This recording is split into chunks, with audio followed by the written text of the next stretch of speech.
Indigenous Peoples Day should be recognized by all in order for people to know where the roots of this country come from and the indigenous peoples of this country. I think Indigenous People Day should be recognized by all people to let them know that we are still here and we're still living.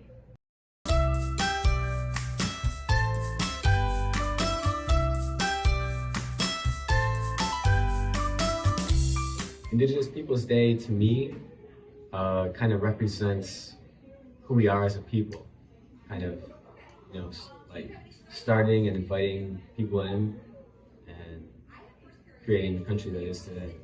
What Indigenous Peoples Day means to me is the things we have lost as Indigenous people and to remember it and like what we have now in the real world.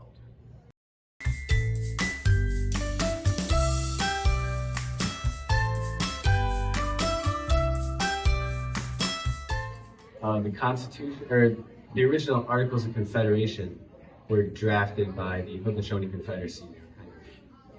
That's what modeled the Articles of Confederation.